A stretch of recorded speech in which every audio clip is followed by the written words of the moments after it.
mois des droits des femmes et aussi mois de la francophonie. Donc aujourd'hui, on plonge dans Bain de lune de Yannick Lyons, un roman haïtien publié en 2014 et qui a reçu le prix Femina la même année.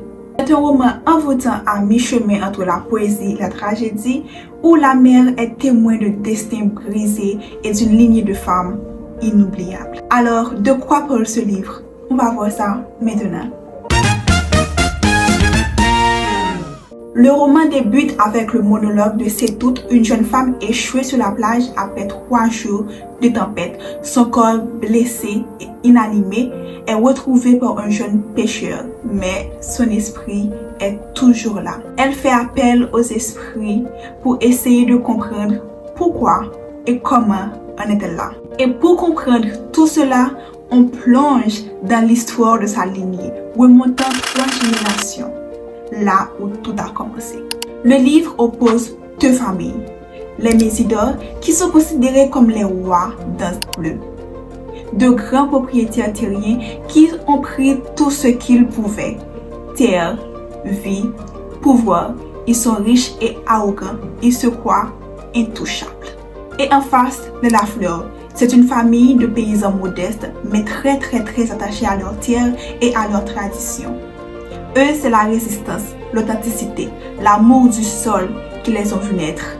Et entre ces 2 mondes, un amour interdit.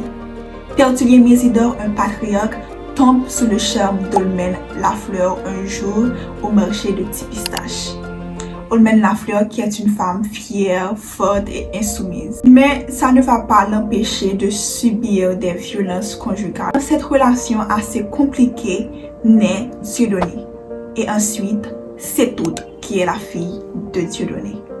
Donc tout le roman se concentre sur la remontée de l'histoire de Setout et d'Haïti. La dernière page du livre laisse une ouverture sur l'injustice et la résilience. Ce n'est pas qu'une simple saga familiale, c'est un roman profondément politique. Dans Bain de lune, on peut considérer Anse Bleu comme Haïti en miniature. Les élites écrasent les plus pauvres et la terre devient un enjeu du pouvoir. Les opportunistes profitent du chaos politique pour asseoir leur domination. Et les femmes, qui sont les premières victimes, sont prises au piège d'un système qui les ignore et les brise.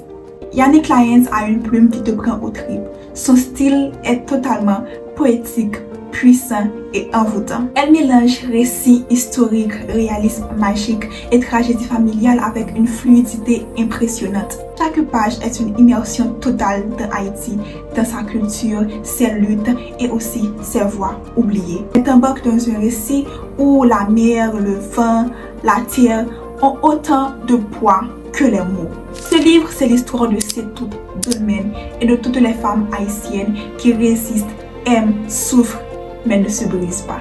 Elles portent la mémoire. Ce sont elles qui racontent, qui transmettent et qui refusent d'oublier. Elles défient les traditions comme Olmen qui a refusé de se soumettre et comme Setout qui a cherché à comprendre son destin. Et elles sont le cœur battant de l'histoire parce que sans elles, il n'y a ni passé ni futur. En ce mois des droits des femmes, Bain de lune résonne encore plus fort parce qu'aujourd'hui, les femmes continuent de se battre pour leur liberté, leurs droits et pour que leur voix soit entendue.